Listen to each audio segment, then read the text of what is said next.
Hello guys, welcome to Saga Banking Guidance YouTube channel. நம்ம இன்னைக்கு என்ன பார்க்க போகிறோம் அப்படின்னா நம்ம புதுசாக SBI Clerk mains mark challenge அப்படிங்கிற மாதிரி ஒரு சேலஞ்ச் புதுசாக ஸ்டார்ட் பண்ண போகிறோம். அந்த சேலஞ்ச் எப்படி இருக்கும் அப்படிங்கிறத நம்ம இப்போ பார்க்கலாம். ஆக்சுவலாக 2 years 3 years 4 yearsனு எக்ஸாம் ப்ரிப்பேர் பண்ணுற பசங்கள்லாம் மெயின்ஸில் ஏன் கிளியர் பண்ணாமல் இருக்காங்க அப்படின்னா மெயின்ஸ் மார்க்கே அவங்க அவ்வளோ போட மாட்டாங்க. ஸோ மெயின்ஸ் மார்க்கே போடாமல் எப்படி மெயின்ஸ் கிளியர் பண்ண முடியும்? அதெல்லாம் வெரி வெரி வெரி ரேர் கேஸால் மட்டும் தான் முடியும். அப்படி இருக்கும்போது நமக்கு முக்கியமானதே மெயின்ஸ் மார்க் தான். இந்த மார்க் போட்டால் தான் அந்த எக்ஸாம் பற்றி நம்ம எல்லாமே நம்ம பேட்டர்னாக இருக்கட்டும், இல்லை எப்படி ஒவ்வொரு செக்ஷனையும் அப்ரோச் பண்ணணும் அப்படிங்கிறது எல்லாமே நம்ம அப்படி தான் மார்க் நிறைய போட போட ஒவ்வொன்றா அந்த மார்க் மூலமாக லேர்ன் பண்ணி அடுத்தடுத்த மார்க்கில் இம்ப்ரூவ் பண்ணும்போது தான் அது எல்லாத்தையுமே நம்ம என்ன தெரிஞ்சுக்க முடியும். ஸோ அப்படி இருக்கும்போது மெயின்ஸ் மார்க் ரொம்ப ரொம்ப முக்கியம். என் பசங்களே என்னென்னா இந்த மாதிரி என்கிட்ட வரதுக்கு முன்னால் நான் லாஸ்ட் 3 இயர்ஸில் மெயின்ஸ் மார்க்கே அவ்வளோ போட்டதே கிடையாது. வெறும் 3 to 4 மார்க்ஸ் தான் போட்டிருக்கேன். இப்போ அவங்கள்ட்ட ஜாயின் பண்ணதுக்கப்புறமா தான் ஒரு மாதத்துல இவ்வளோ மார்க் போட்டிருக்கேன் அப்படிங்கிற மாதிரி சொல்லுவாங்க. ஸோ அதனால் மெயின்ஸ் மார்க் ரொம்ப ரொம்ப முக்கியம். இப்போ அவங்க எல்லாமே நல்ல ஒரு சூப்பராக இம்ப்ரூவ் பண்ணி நல்ல ஸ்டேஜில் எக்ஸாம் கிளியர் பண்ணுற ஸ்டேஜுக்கு வந்துட்டாங்க. ஸோ அதனால் மெயின்ஸ் மார்க் ரொம்ப ரொம்ப முக்கியம். ஸோ நம்ம இந்த நெக்ஸ்ட் ஒரு 2 to 3 monthஸில் SBI Clerk மெயின்ஸ் வந்துடும். மோஸ்ட்லி February வரலாம்.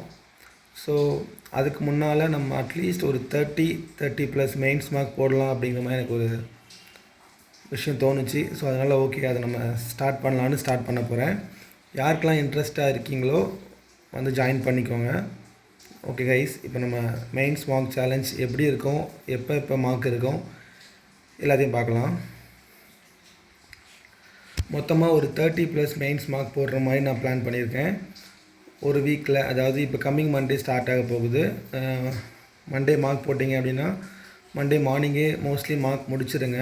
அதுக்கப்புறமா ப்ளஸ் மண்டேயும் அப்புறம் டியூஸ்டேயும் சேர்ந்து அந்த மார்க்கை எவ்வளோ முடியுமோ அவ்வளோ தரவாக உட்காந்து ரிவ்யூ பண்ணி முடிச்சிடணும்.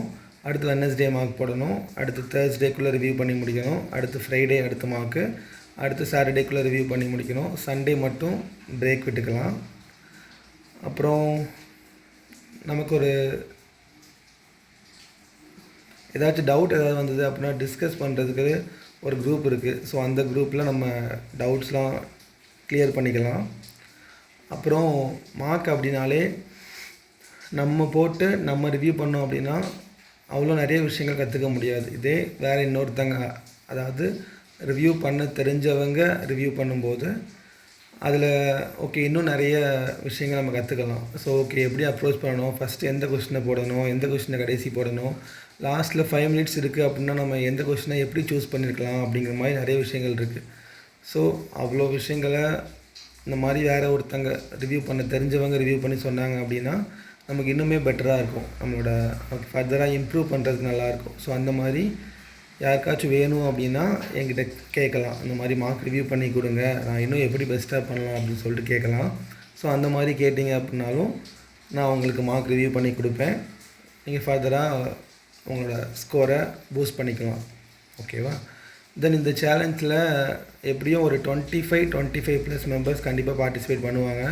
ஸோ நீங்கள் அவங்க எல்லாருக்கூடையும் சேர்ந்து பண்ணும்போது உங்களுக்கு கொஞ்சம் ஓகே நம்ம எந்த லெவலில் இருக்கோம், இன்னும் கொஞ்சம் நம்ம ஓகே நெக்ஸ்ட் மார்க்கில் நம்ம இந்த டாப் 5ல் வரணும், டாப் 3ல் வரணும் அப்படிங்கிற ஒரு மோட்டிவேஷன் இருந்துகிட்டே இருக்கும். ஸோ ஃபர்தராக மெயின்ஸ் மார்க் போடுறதுக்கு, மெயின்ஸ் ப்ரிப்பேர் பண்ணுறதுக்கு ஒரு இன்ஸ்பயராக இருக்கும் இந்த ஒரு ஜேர்னி அப்படிங்கிறது. ஸோ அது ஒன்று. அப்புறம் இதில் என்ன கண்டிஷன் அப்படின்னா நான் இந்த மாதிரி மார்க் ஓகே எந்த மார்க்கு எந்த சைட்டில் இருக்குது அப்படி சொல்லி எல்லாம் கொடுத்துருவேன். ஸோ அதை சொல்லி கொடுக்கும்போதே அதில் இந்த டைமுக்குள்ளே நீங்கள் இந்த மார்க்கை முடித்து அதோட ஸ்கோர் கார்டை சப்மிட் பண்ணணும் அப்படிங்கிற மாதிரி சொல்லிடுவேன். ஸோ நீங்கள் அதுக்குள்ளே சப்மிட் பண்ணால் மட்டும்தான் நெக்ஸ்ட் டே அந்த குரூப்பில் இருக்க முடியும்.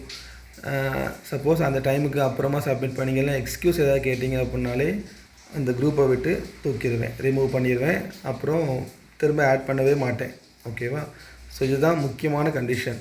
ஏன்னா ஒரு கன்சிஸ்டண்ட்டே இல்லை, ஒரு ப்ரிப்பரேஷன் மேலே ஒரு சீரியஸ்னஸ்ஸே இல்லை அப்படின்னா எப்படி எக்ஸாம் கிளியர் பண்ண முடியும்? ஸோ அதுதான் மஸ்ட்டு. எனக்கு தேவை பெர்ஃபெக்டாக அப்டேட் பண்ணணும். ஓகேவா? ஸோ அதுதான் முக்கியம். அதனால் எல்லோரும் மார்க் நல்லா போடுங்க. மார்க் நல்லா ஜாலியாக லவ் பண்ணி போடணும். ஓகேவா? ஸோ பேஷன் மாதிரி இருக்கணும் நமக்கு அது ஒரு மார்க் போடுறது அப்படிங்கிறது. ஸோ அப்போ தான் நம்ம நல்ல ஒரு இன்ட்ரெஸ்ட்டாக போட முடியும். ஸ்கோர் நல்லா இம்ப்ரூவ் பண்ண முடியும். ஓகேவா? சரி, ஓகே கைஸ். ஓகே தென் எந்த மார்க் போடணும், மார்க்கோட அப்டேட் எல்லாமே நான் நெக்ஸ்ட் வீடியோவில் நான் ஷேர் பண்ணுறேன்.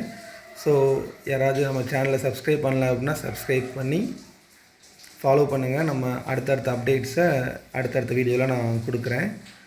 Okay guys, thank you. நெக்ஸ்ட் வீடியோவில் பார்க்கலாம். யாருக்காவது ஜாயின் பண்ணணும் அப்படிங்கிற மாதிரி இன்ட்ரெஸ்ட் இருந்துச்சு அப்படின்னா நான் கமெண்ட் செக்ஷனில் ஒரு ஐடி கொடுக்குறேன். அந்த ஐடியில் வந்து எனக்கு மெசேஜ் பண்ணுங்கள். நான் உங்களை ஃபர்தராக அந்த குரூப்பில் ஆட் பண்ணிக்கிறேன். ஓகேவா? Okay guys, thank you.